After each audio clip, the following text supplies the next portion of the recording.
This is the dying basil.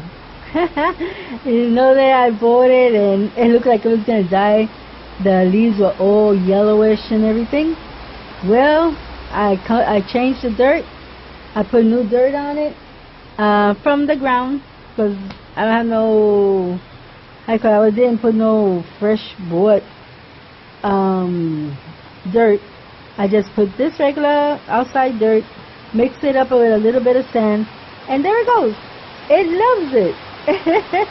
Now their leaves are much beautiful. As you can see, a lot of leaves are growing, as you see there, and it grows all the way up to the top. So I had to tie it up because it was all curled up and everything, just to give it some shape for it to stand up. So, saying this, I am very proud of what I've done. Thank God. So, you know what that means. We're gonna have basil. Now I gotta learn how to propagate it. But this thing I love propagating. I love basil.